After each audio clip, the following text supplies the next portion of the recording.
Hi, welcome to the Small Business Development Center at Duquesne University's program today. I'm Cindy Oliver, and I'm a consultant at the SBDC.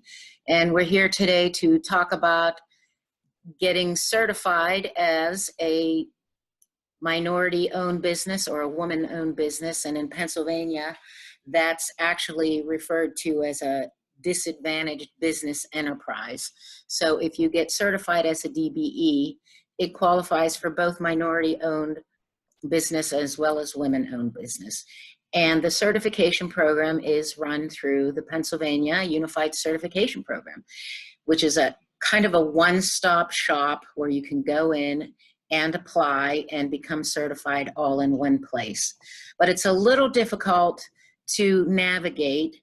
So today we're going to just go through briefly some of the platforms that are available to help you through this. And at the end of the program, if you still have questions, you can certainly reach out to the SBDC and we can assist you with that process also. So let's talk about the Pennsylvania State Unified Certification Program. So the Disadvantaged Business Enterprise Program is a part of the Pennsylvania Unified Certification Program, and they make all of the decisions related to certifying minority-owned businesses within the Commonwealth of Pennsylvania. And there's some various advantages and benefits available to you for getting certified. So first of all, when a business is certified as a DBE, it makes them eligible to participate in any of the Federal Highway Administration programs, the state-funded grants, federal-funded grants, even regional and local government grants.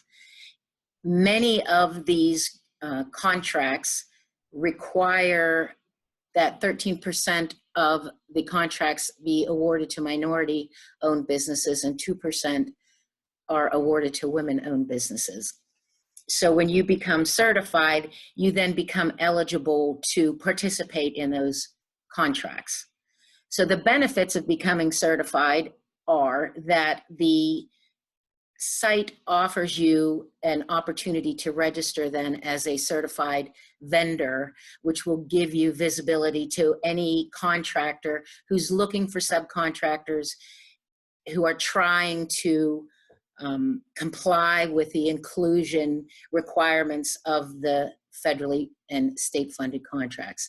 So you will have an opportunity to register on the site once you're certified. It will also give you opportunities for free training, some consulting, and some other perks along the way once you become a certified business. And the DBE is also recognized by many regional and local programs. So you're not only eligible for consideration for the federal and state programs, but you become eligible for consideration for a lot of regional and local programs that are funded by the government. There are some eligibility requirements. To be eligible to get certified as a DBE, you have to be a a for-profit business that's looking to do some contracting work with the state or federal government. It has to be owned at least 51% by a socially or economically disadvantaged person. And that person also has to be responsible for the day-to-day management decisions. And that's a pretty important criteria that you get asked about in the application. So it's not enough for you to just be 51% owned. You also have to be operated by that person. You have to be a US citizen or a lawfully admitted permanent resident. And you have to meet the SBA small business standards that define what is a small business in the state of Pennsylvania. And if you go to the SBA website, there's actually a calculator there that you can input your information and it will tell you whether or not you meet that criteria. So assuming you are eligible, how would you apply for certification? So the PAUCP offers 5 different places that you can go to get certified. And you have to go to one of these sites and complete an application. and submit supportive material, and there's quite an extensive list of supportive material within the portal of one of these sites. There are two sites that you can obtain this information. The first one is the Pennsylvania UCP site. That site actually has some good training information and some good resources on it, but the application, even though it's the same, the platform is a little more dated than these other 5 sites that are available. So when you go into the Pennsylvania Unified Certification Program website, the website is right here, and we're going to put that in the video for you so that you can access it. You will get a screen that looks like this. These are the locations where you can apply for certification. And if you click on one of these locations, it will take you directly to the certification site. Remember, we discussed earlier that one of the benefits of getting certified is that you get a listing on this site. And that's where this goes, in this search for certified firms. So if you were a business looking to comply with the diversity inclusivity requirements of a state contract, you could actually go on this same site, search for certified firms, and if you are a certified firm, your listing would come up in that search. Okay, so when you click on one of those sites, it's going to take you to a screen that looks like this. It's really pretty straightforward. You just create an account and a username and a password, and it takes you directly into the online application. But I do want to point out something to you because it's kind of small and stuck here in the corner, and it's really, really very helpful. And I would recommend that you download this user manual, which is right up here in the corner, and possibly even print that out before you start the application, because it's going to give you really step-by-step instructions, and we can't go into the application because it doesn't give you the capability of creating a dummy application. But I do want to let you know that the application itself is rather involved, and it's going to require a lot of information. So if you download this user manual, you'll be in a better position to kind of get some things ready before you start filling out your application. I also want to point out a different website where you can do exactly the same thing. The reason why I want to point out this website to you, which is this equity and inclusion website, this is not where it will take you if you click on one of those 5 links, but this is a really good website where you can do the same thing. The reason why this website is helpful is because it's one of the only places where you can actually download and print out a hard copy of the application. It is just a replication of what's online, but again, it will be helpful for you to have this to prepare for completing your online application. You can submit a handwritten application. The handwritten application still does need to go to one of those 5 certifying agencies for submission. So if you did a handwritten one, you would have to scan it and upload it to your app. To the site, and that's just going to be a little bit more difficult, but I did want to make you aware that this is available. The other thing is this personal net worth form. This is a part of the application process, and when you get into the online application, this will be online, but this is also a fairly involved form. So I would recommend again here that you print this out and take a look at what you need before you get started on your application. This personal net worth form is going to need to be notarized and submitted with your application. There also is, at the end of an application, a certification that you are completing, saying that you, to the best of your knowledge, completed this accurately. That's in the application. That has to be notarized also and submitted. So I just wanted to make you aware of this other website. I also want to point out this little green box down here that says certification application videos. This is the only place where you can easily find these application videos. They're actually hosted on YouTube, and there's 6 or 7 different videos. They take you literally step by step through every single section of the application. They also take you through the personal net worth form. And they're a little dry, but they're very informative and very easy to follow. So these, again, are on this site right here. The Allegheny County Equity and Inclusion site is where you will find this material. So just to kind of give you an overview of what is included in the application itself. So the first section is really just your basic business information, information about you as the owner.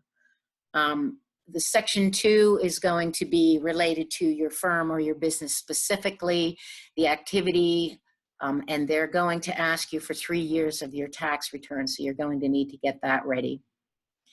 The NAICS code is something that you may not be familiar with, and on the next screen I'll show you what that means. It's going to ask you for your NAICS code. That's the North American Industry Classification System, and essentially it just classifies businesses based on what type of business it is or the purpose of the business. Section 3 is going to ask some very specific questions about the majority owner, who is the person who should hold 51% that makes you eligible for the certification. And they're going to ask you in that section for documentation related to the buy-in and the commitment, the financial commitment of that owner and how they came to own that business.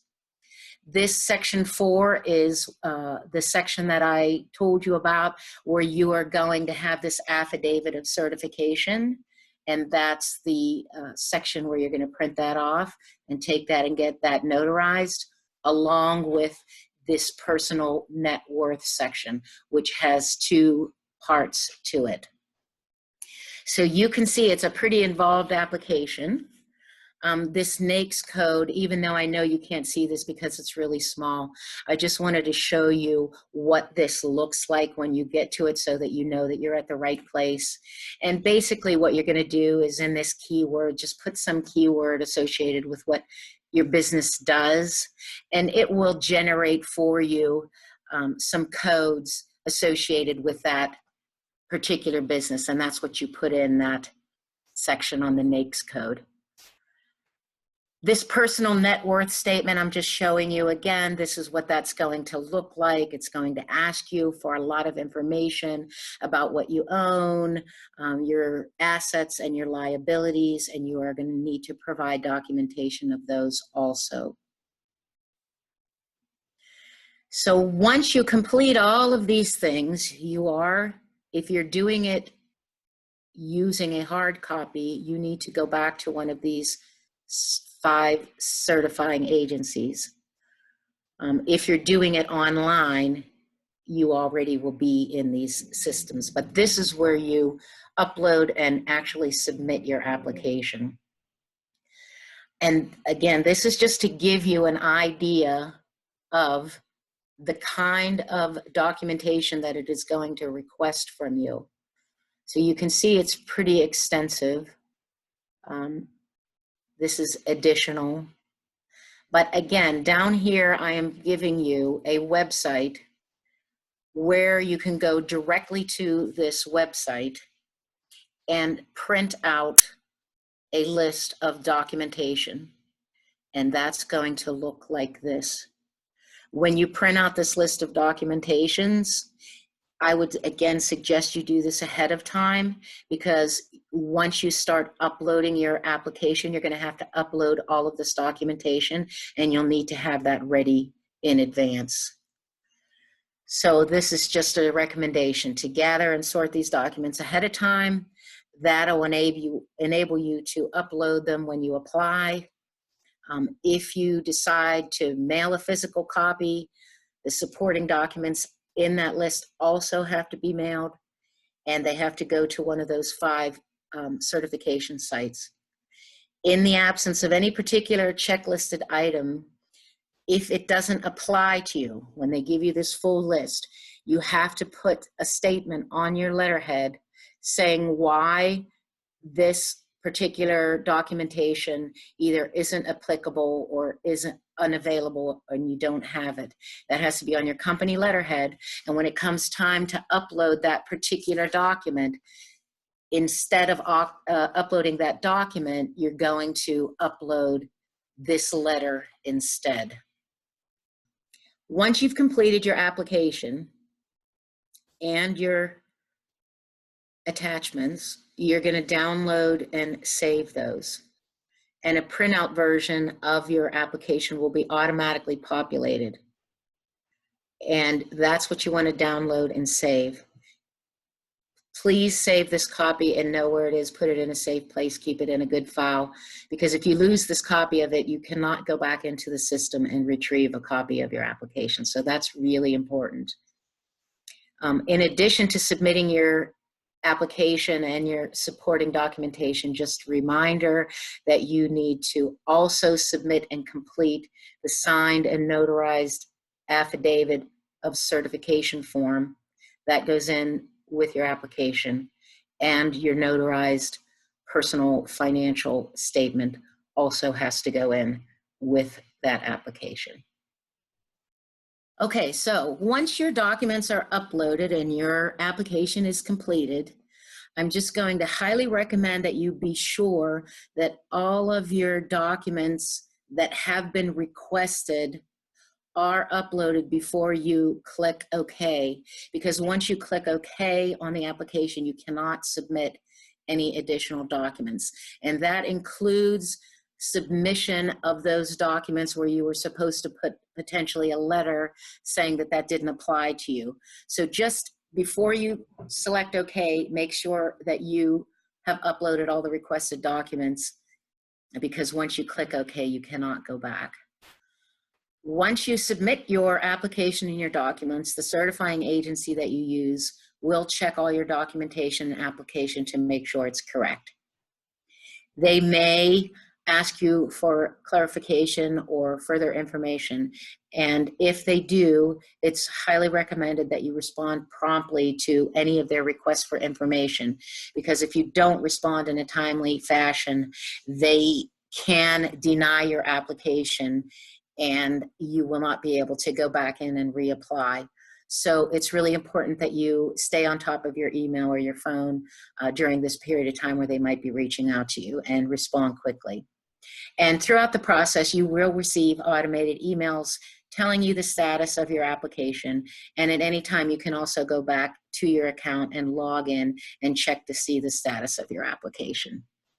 And I know that this is a difficult and kind of involved process, but given the benefits and the advantages of allowing you a listing on their website as a certified vendor, and also the eligibility that it gives you to these federal, regional, state, even local government contracts, it's well worth taking the time. And any of the certifying agencies, as well as the SBDC, is available to assist you in completing the application or getting any of your documentation together if you have questions once you get into the system itself. So please feel free to reach out to me at the SBDC or any of our consultants. And I also want to encourage you to watch some of our other tutorial videos, which are available, that can help you with a number of different things that you might need in managing, starting, or operating your small business. And also subscribe to our channel, because we're always updating it with new and important content for you as a business owner.